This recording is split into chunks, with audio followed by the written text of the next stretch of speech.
I think one of the biggest conversations, and one I want to hear how you guys handle it. The hardest conversation to have with someone is when you take a listing, sits on the market for a couple of weeks, no action. How do you get the price reduction?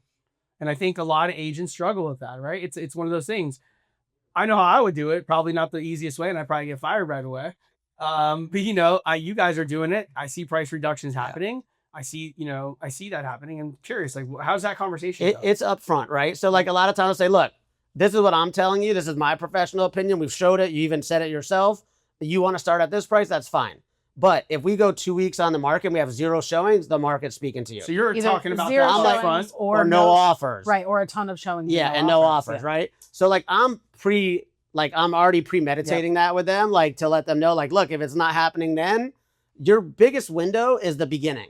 The longer it sits on the market, unless something magical happens where someone in your neighborhood just sells for so much, like out of the blue, your home is going down every day you're on the market. It's not going up, right? So we're trying to capture that buyer in the beginning. So I'm having those conversations with them, like, look, the hottest time is going to be these first 30 days, really the first 2 weeks. And if we're not getting those numbers, we have to make a decision. This is what I believe we need to do, you know? And it's funny you say that because I recently sold one of my properties up out of the area. And I hang out with you guys so much and I know so much that, like, I called her to do a price reduction. And I was like, it's been 2 weeks and we haven't got an offer.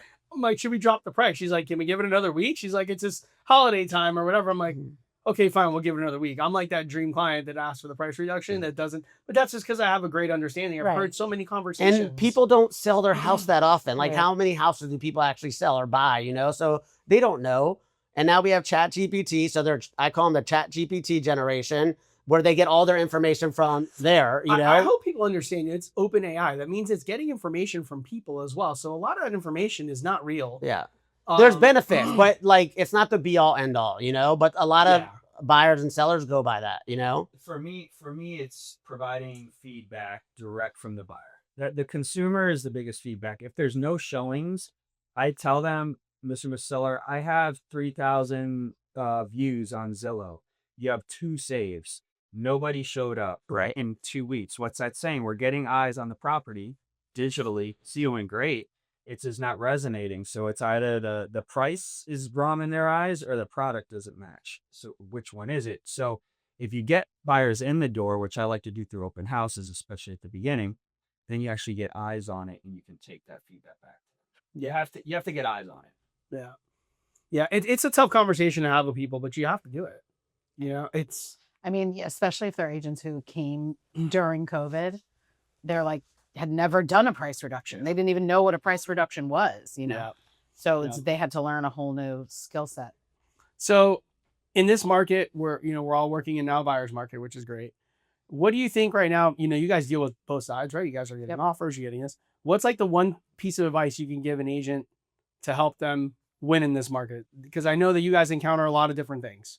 So it's something that maybe you're encountering a lot or something you think is not really helping out the situation. I know for me, one of the biggest things that I see because I'm a third party in the negotiation, right? I'm overseeing that side of it. And I see, like, for some reason, there's always like a buyer and a listing agent, a buyer's agent, and they can never like meet on terms. I feel like it's always a fight. It's like the goal is to try to get the person into the home and the person sold on their home. Why can't they work together? And I feel like they got their wall up so high trying to look cool in front of their client. And it ends up hurting everybody. It's hero mentality, right? Yep. One time I was negotiating, this was when $1 million property was a lot, right?